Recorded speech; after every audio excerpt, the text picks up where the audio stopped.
अस्सलाम वालेकुम एवरीवन। आज का जो हमारा टॉपिक है उसमें हम देखने वाले हैं कि हम जो ऑब्जेक्ट्स हैं हमारे उनको हम आर्ग्यूमेंट में कैसे सेंड करते हैं और उनको हम रिटर्न कैसे करते हैं। ठीक है, तो सबसे पहले तो हम देखते हैं कि ये जो मैंने क्लास थोड़ी बहुत प्रोग्राम की है, अभी ये कंप्लीट क्लास नहीं है, मैंने सिर्फ इसकी एक जनरल बॉडी बना दी है। इसको हम देखते हैं। सबसे पहले मेरे पास एक क्लास डिस्टेंस है जिसके दो डेटा मेंबर्स हैं। यहाँ पे हमारे पास फीट है और इंचेस है। फिर यहाँ पे मैंने नो आर्ग्यूमेंट कंस्ट्रक्टर किया है और यहाँ पे मैंने टू आर्ग्यूमेंट कंस्ट्रक्टर कोड किया है। इसमें क्या हो रहा है, इसमें ये हो रहा है कि फीट और इंचेस को वैल्यू असाइन हो रही है 0 के इक्वल।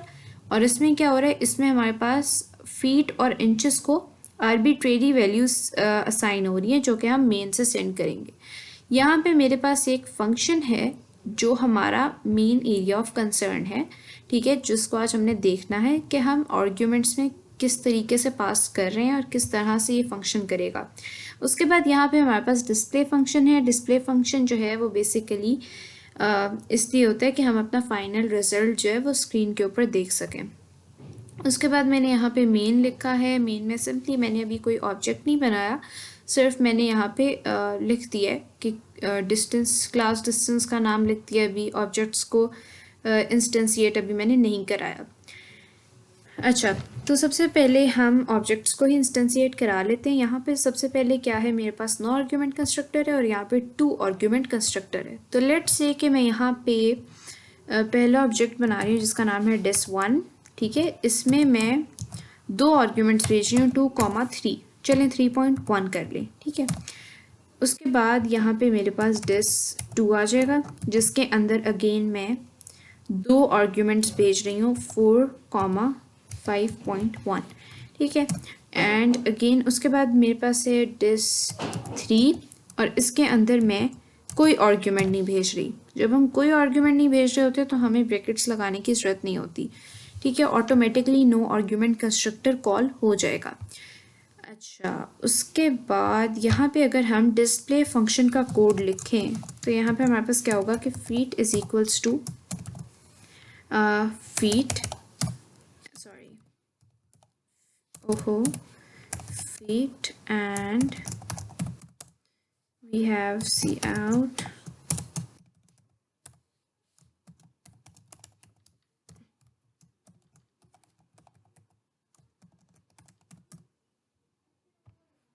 ओके।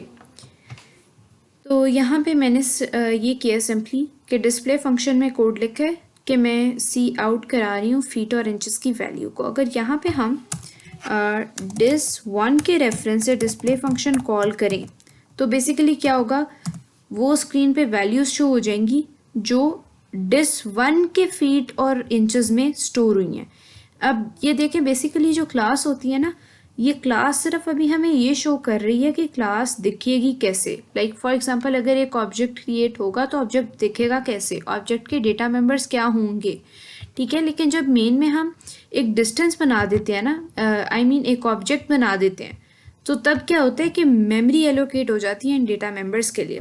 हर ऑब्जेक्ट के रेफरेंस से डिफरेंट मेमोरी एलोकेट होती है। लाइक यहाँ पे 3 ऑब्जेक्ट्स हैं तो यहाँ पे मेरे पास 3 अलहदा मेमोरीज होंगी। ठीक है, मेमोरीज कह लें, और हर ऑब्जेक्ट के लिए उसके अपने फीट और इंचेस में वैल्यू स्टोर होगी। लाइक फॉर एग्जांपल यहाँ पे मैं आर्ग्यूमेंट्स में सेंड कर रही हूँ 2 एंड 3.1, तो dis1 की जो मेमोरी एलोकेट हुई उसके फीट में 2 वैल्यू स्टोर हो जाएगी और इंचेस में 3.1। और ये क्यों होगी, क्योंकि पहला आर्ग्यूमेंट मेरे पास फीट का है और दूसरा आर्ग्यूमेंट मेरे पास इंचेस का है। ठीक हो गया। उसके बाद मैंने डिस्प्ले फंक्शन सिंपली कॉल कर दिया। ठीक है, ताकि मेरे पास स्क्रीन पे शो हो जाए कि इसमें क्या वैल्यू स्टोर हुई हैं। फिर dis2 डॉट डिस्प्ले करेंगे। ठीक है, उसके बाद हो गया। यहाँ पे बेसिकली मेरे पास नो आर्ग्यूमेंट कंस्ट्रक्टर कॉल हुआ ये वाला, और dis3 के फीट और इंचेस के अंदर मेरे पास क्या वैल्यू स्टोर हुई, मेरे पास हो गई 0 एंड 0। और अगर यहाँ पे भी मैं इसको dis2 डॉट डिस्प्ले कर दूँ तो यहाँ पे मुझे स्क्रीन के ऊपर शो हो जाएगा कि मेरे पास क्या वैल्यू स्टोर्ड है। तो यहाँ पे ये मेरे पास शो हो गई फीट 2, इंचेस 3.1, फीट 4, 5.1, 4 एंड 5.1। ठीक है, अब एक चीज़ यहाँ पे, सॉरी मैंने गलती कर दी, यहाँ पे मैंने 3 लिखना था। अब हम देखते हैं कि 3 के लिए क्या वैल्यूज शो होंगी, 0 0। ठीक है, ये हमारे पास रिस्पेक्टिव ऑब्जेक्ट्स की यहाँ पे हमारे पास जो डेटा मेंबर्स में वैल्यूज इनिशियलाइज हुई वो हमें शो हो गई हैं।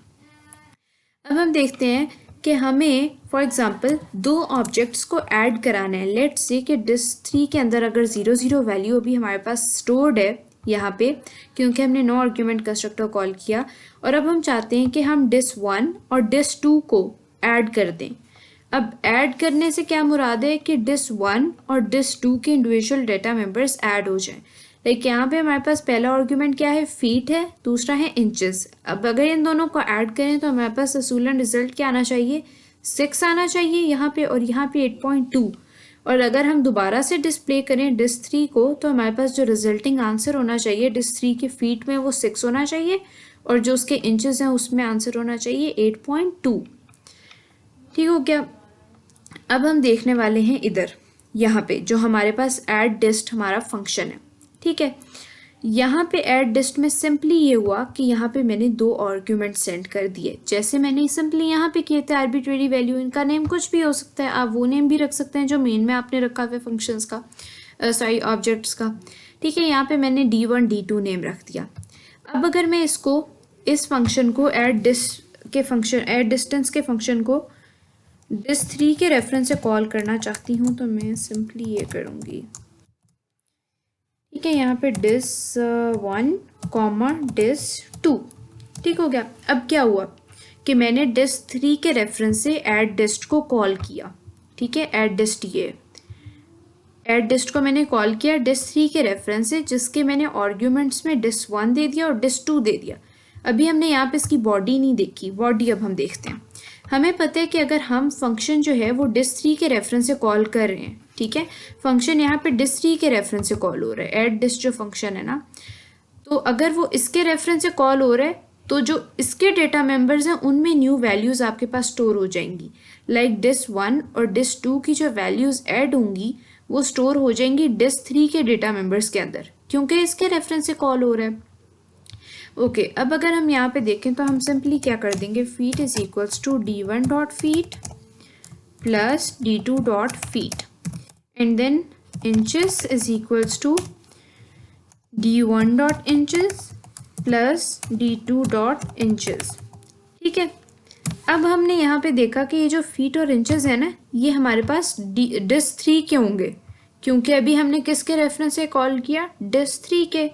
तो यहाँ पे हमारे पास फीट और इंचेस भी डिस 3 के होंगे, और यहाँ पे हमने क्या कर दिया कि इस फीट में हमने स्टोर करा दिया D1 की फीट की वैल्यू और D2 के फीट की वैल्यू। सिमिलरली हमने यहाँ पे कर दिया D1 की इंचेस की वैल्यू और D2 की इंचेस की वैल्यू, और यहाँ पे हमने क्या कर दिया, ये फंक्शन कॉल कर दिया। अब अगर हम अपना रिजल्ट देखना चाहें तो हमें इसी फंक्शन के रेफरेंस से दोबारा से डिस्प्ले फंक्शन कॉल करना पड़ेगा। यहाँ पे हम एक सी आउट स्टेटमेंट भी लिख देते हैं, display function for dis 3 is called. Okay, so we have okay, अब हम अगर इसको रन करके देखें तो हमारे पास क्या आएगा, हमारे पास पहले डिस 1 की डेटा मेंबर्स की वैल्यू आई, फिर डिस 2 के, फिर डिस 3 के। अब हमारा डिस्प्ले फंक्शन कॉल हुआ डिस 3 का, जिसमें हमारे पास वैल्यू आई 6 और 8.2। अब हमने इसमें देख लिया है कि यहाँ पे 2 + 4 हो गया, क्या हुआ, ये 6 यहाँ पे स्टोर हो गया, एंड लाइकवाइज 3.1 + 5.1 8.2 हो गया स्टोर। ठीक है, अब हम एक और चीज़ देखने वाले हैं। अब यहाँ पे अगर हम देखें तो ये जो हमारा फंक्शन था ऐड डिस्ट, इसकी रिटर्न टाइप क्या है, इसकी रिटर्न टाइप है वॉइड। और वॉइड रिटर्न टाइप का क्या मतलब होता है कि आपको कुछ भी रिटर्न नहीं करना मेन के अंदर। ठीक है, अब हम देखते हैं कि अगर हमें ऑब्जेक्ट को ही रिटर्न करना हो तो हम क्या करेंगे। जो चीज़ आपको रिटर्न करनी होती है, हमें पता है कि हम फंक्शन की जो डेटा टाइप है वो रख देते हैं। लाइक फॉर एग्जांपल अगर आपको इंट रिटर्न करना है इसमें से, तो आप यहाँ पे डेटा टाइप इंट रख देंगे, कैर रिटर्न करना है तो आप कैर रख देंगे, एट्सेट्रा। यहाँ पे अगर हमें डिस्टेंस ऑब्जेक्ट रिटर्न करना है तो यहाँ पे डेटा टाइप क्या आएगी, डिस्टेंस आएगी। ठीक है, अगर हमें रिटर्न टाइप डिस्टेंस की चाहिए तो हमें डिस्टेंस करना होगा। ठीक है, या फिर हम वॉइड कर देंगे कि हमें कुछ भी नहीं चाहिए।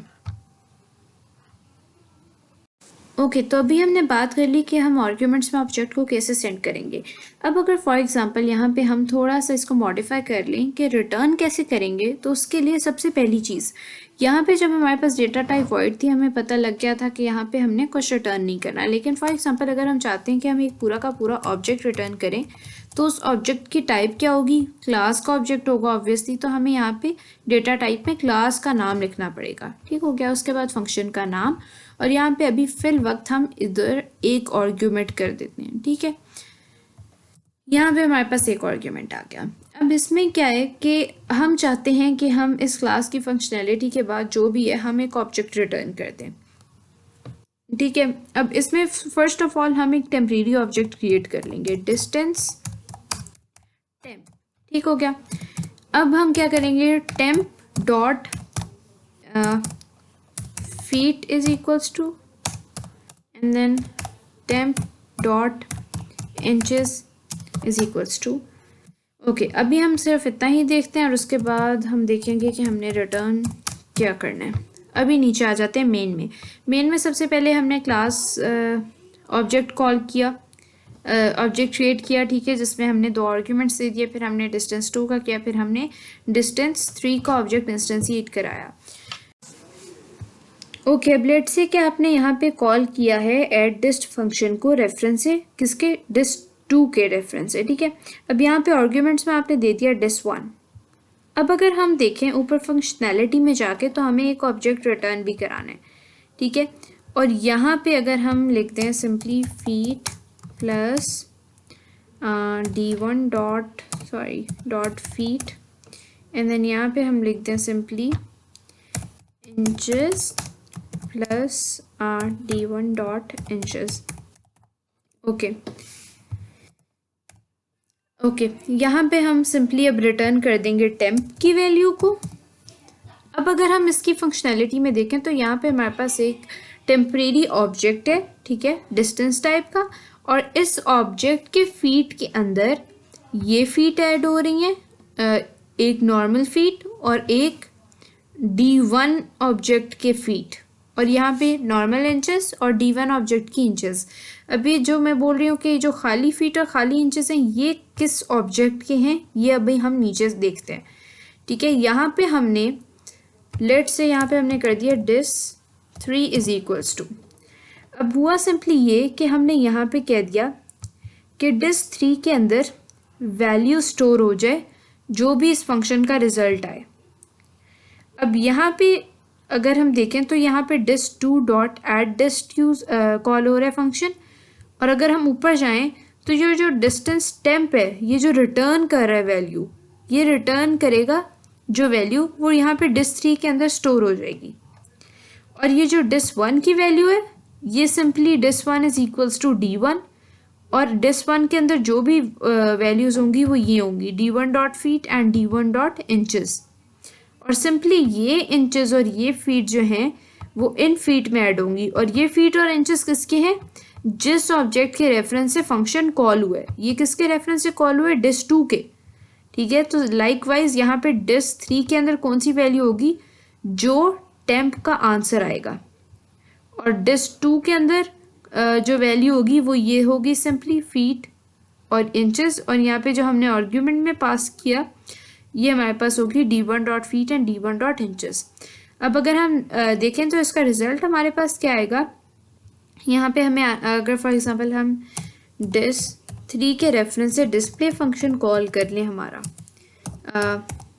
डिस्प्ले फंक्शन अगर हम कॉल करते हैं, और यहाँ पे हम CR स्टेटमेंट लिख देते हैं डिस्प्ले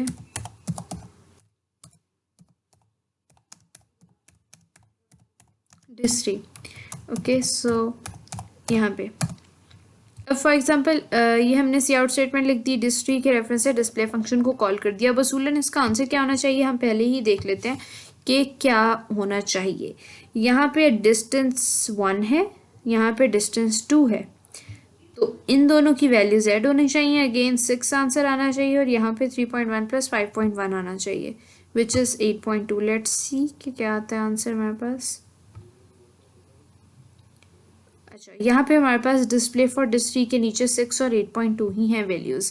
जब हमने पहले देखा था जिसमें हमने आर्ग्यूमेंट्स में ऑब्जेक्ट्स को सेंड किया था, तभी हमारे पास यही सब हो रहा था, लेकिन उसमें डिफरेंस हमारे पास ये था कि हम डिस्ट3 के रेफरेंस से ऐड डिस्ट को कॉल कर रहे थे, लेकिन हम रिटर्न कुछ नहीं कर रहे थे। अभी हम यहाँ पे एक पूरी वैल्यू रिटर्न कर रहे हैं, और ये जो रिटर्न वैल्यू है टेम्प, ये यहाँ पे आके डिस्ट3 के अंदर स्टोर हो रही है।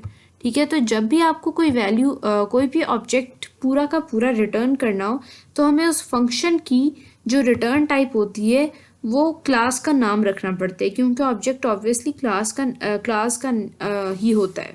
ठीक है, तो आज का हमारा टॉपिक इतना ही था। आई होप कि आप लोगों को वीडियो अच्छी लगी होगी। अगर अच्छी लगी तो इसको लाइक करें और चैनल को सब्सक्राइब करें। Thank you.